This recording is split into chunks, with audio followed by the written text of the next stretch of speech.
des Halles au monument aux morts, si vous êtes venu ce matin, si vous avez fait le déplacement pour venir à cet événement à Charroux, c'est votre cœur qui vous a transporté. Il est anormal que des gens en France qui se lèvent tous les matins pour travailler, qui produisent de la richesse, parce qu'il est quand même reconnu que les paysans sont des producteurs de richesse. Nous arrivons juste derrière l'aéronautique. Alors comment nous expliquer que des gens qui se lèvent tous les matins, tous les jours de l'année, pour produire de la richesse pour leur pays, ne puissent plus subvenir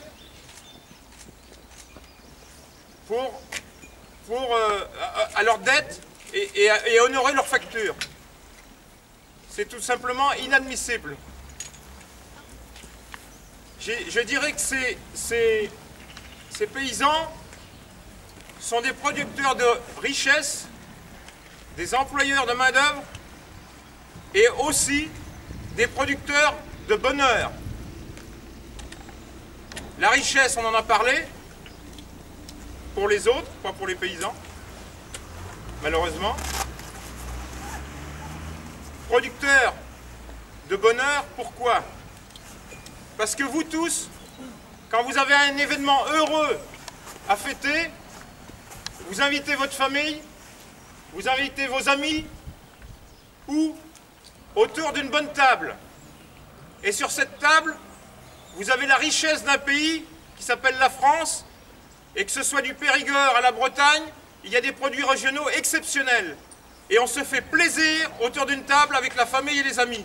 Alors oui, les paysans français sont des producteurs de bonheur. Et par les temps qui courent, un peuple de paysans qui produit de la richesse, qui produit de l'emploi et qui produit, qui plus est, du bonheur, je pense que ça devrait au moins se respecter. On nous dit, enfin je commencerai à dire que les paysans sont les premiers le matin à éclairer le pays France. Parce qu'avant que le jour se lève, les salles de traite sont allumées. Et partout, des Pyrénées, aux Ardennes, à la région d'Auvergne, à la Bretagne, et sans oublier bien sûr le Poitou-Charentes, partout en France, ces paysans sont debout, et comme des fourmis, ils s'activent à leur besogne. Tout ça, justement, pour produire des richesses. Parce que ces paysans, avec leur courage, avec leur ténacité, ils ont travaillé des terres, et avec de la terre simple, leur savoir-faire et leur sueur, ils produisent de la richesse dans de l'herbe, l'herbe qui devient du lait ou de la viande, et pour nourrir notre population. Et ça, aujourd'hui, il va être temps de redonner quelques centimes aux agriculteurs pour arrêter ces suicides catastrophiques. On nous dit qu'il faut être compétitif. C'est le mot du saison. Compétitif, compétitif. En résumé, ça veut dire quoi? Il faut vendre moins cher que les autres. Moins cher que les autres. On entend ça du directeur de la grande surface au ministre de l'Agriculture, en passant par notre soi-disant représentant du monde rural. Compétitif, ça veut dire des prix toujours plus bas. Eh bien moi, agriculteur français, je ne peux pas être compétitif, et aucun agriculteur français ne peut être compétitif devant une agriculture esclavagiste. Et j'ai l'habitude de donner les noms, alors je dirais qu'aujourd'hui, l'abcès agricole a commencé bien sûr en Bretagne. Pourquoi? Parce que les Bretons, ils sont plus serrés les uns près des autres, et que dès qu'il y a un problème, c'est tout le monde qui est atteint du même mal. Chez nous, dans la France profonde, ailleurs, partout sur le territoire, nous avons des productions diverses. Donc ça touche moins un, moins l'autre, mais en Bretagne, ça réagit beaucoup plus vite. ils sont en direct du sujet. Et donc, comment voulez-vous que nos éleveurs, en France, avec leurs charges et leur mise aux normes françaises, puissent être compétitifs, d'une part, devant une manœuvre, notamment en Allemagne, une manœuvre esclavagiste à 2 € de l'heure. Nous, les paysans français, nous payons nos ouvriers plus cher que ça et nous voudrions encore les payer encore plus. Parce que chaque patron d'entreprise d'une ferme est conscient que s'il n'avait pas ses ouvriers, il aurait beau avoir ses tracteurs, il ne ferait rien. Nous avons besoin des outils, mais nous avons besoin des êtres humains. Et les êtres humains, c'est ce qui fait notre ruralité, c'est ce qui fait notre tissu. Alors si nous sommes aujourd'hui réunis, et j'apprécie de voir qu'il n'y a pas que des agriculteurs, c'est que des gens ont compris que la campagne était en train de mourir. On nous demande d'être compétitifs. Comment voulez-vous être compétitifs? On nous a imposé des mises aux normes. C'est-à-dire que sur les exploitations, c'est 100 000, c'est 200 000, c'est 300 000, c'est 400 000. C'est des investissements suicidaires qu'on nous a imposés. Ces investissements, ce sont des mises aux normes de bâtiments. Alors, certes, on peut dire qu'il y a des beaux bâtiments dans les campagnes, que le paysan travaille un peu mieux, un peu plus agréablement, mais ce qu'il faut dire, c'est qu'avant cet investissement, nous vendions notre produit tel prix, et qu'après l'investissement, nous vendons nos produits moins chers. Alors comment voulez-vous qu'une entreprise qui investit 300 000 € qu'il n'a pas, qui va acheter à la banque, qui retravaille tous les matins avec des intrants, c'est-à-dire tout ce qui nous coûte pour faire tourner notre entreprise, qui augmente tous les jours, avec des mises aux normes qui nous écrasent, avec une bureaucratie étouffante. Encore aujourd'hui, ce sont les SNA, demain, on ne sait pas ce que ce sera. Donc devant tout ça, on n'en peut plus et certains craquent.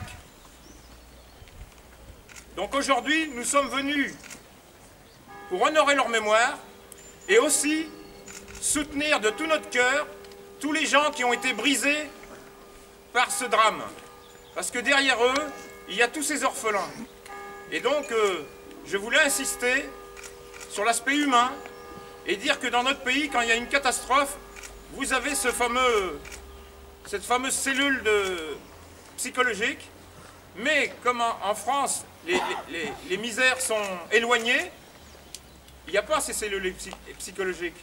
Et moi, je ne peux plus dormir. Je pense toutes les nuits à ces gamins à qui on a volé leur père, à qui on a volé leur mère, et pourtant c'était des gens travailleurs.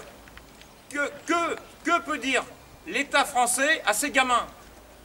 J'aimerais une réponse. Leurs parents n'étaient pas des truands, ils ont travaillé honnêtement, et ils sont arrivés à cette triste solution. Parce qu'il y a ce qui est supportable et ce qui n'est plus supportable. Alors un père de famille, quand il se lève tous les matins pour faire tourner son entreprise, et que son entreprise est en train de péricliter, quand ce père de famille paysan n'a plus l'argent suffisant pour payer la cantine de ses enfants, cet homme, on lui a enlevé sa dignité d'homme. Et il n'a pas d'autre solution. Il s'en va pudiquement au fond de sa grange et il se met une corde autour du cou à la première charpente, voire à la fourche de son tracteur. Je voulais dénoncer ça, je veux qu'on en parle. Il n'est pas possible qu'en France, on laisse mourir un peuple de travailleurs. Pour beaucoup, ces gens sont loin. On n'en parle pas, ce sont des paysans au loin.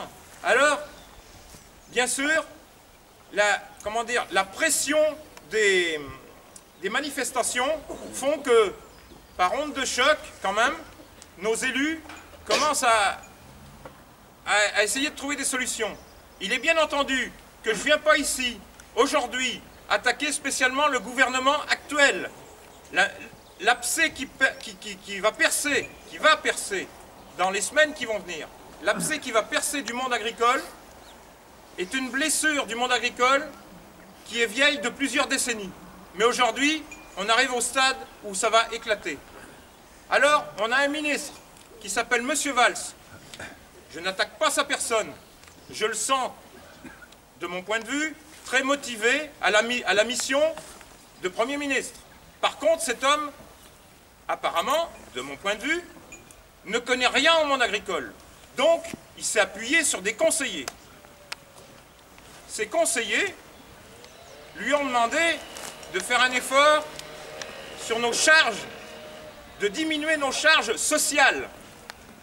Alors, ça ferait rire beaucoup de paysans parmi nous, si l'ambiance n'était pas aussi grave.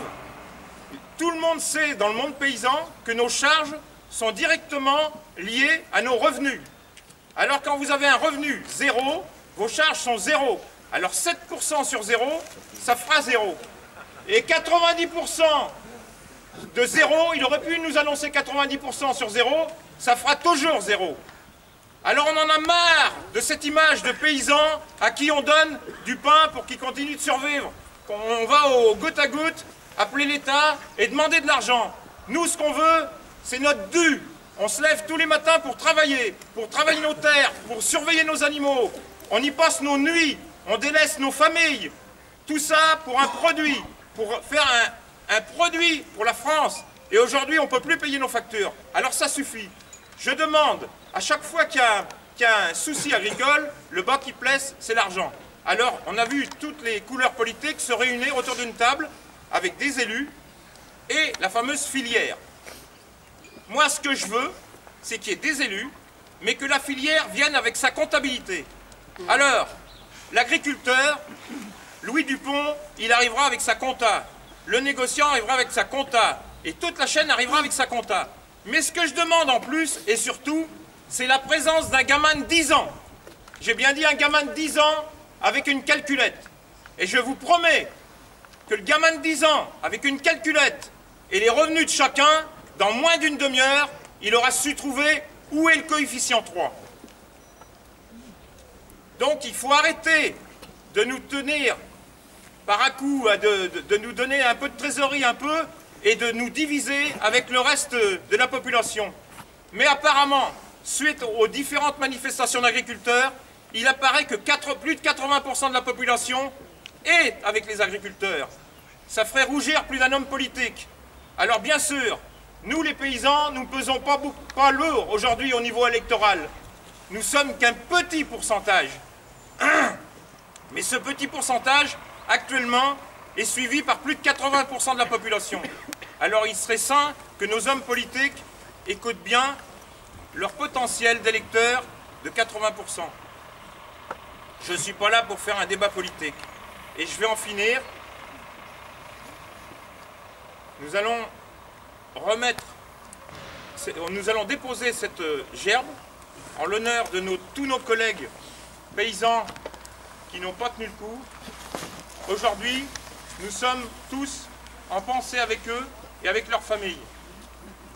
Je voudrais vous demander à vous tous, personnellement, à chacun d'entre vous, de bien penser à votre investissement personnel que vous donnez tous les jours pour votre métier. Et de réfléchir à ce qu'ont fait vos parents avant vous. Toutes ces heures de travail qu'ils ont données. Et avant vos parents, vos grands-parents. Rappelez-vous bien toutes ces heures de travail données pour un métier qui est le métier d'agriculteur. Et il n'est pas possible que toutes ces générations, que toutes ces heures de travail, toutes ces privations aboutissent à une agriculture aujourd'hui qui va demain être en cessation de paiement. Ce n'est pas possible. Je vais finir en remerciant la municipalité de Charroux et monsieur le curé de Charroux, sans lesquels cet événement n'aurait pas pu avoir lieu. Je veux dire et finir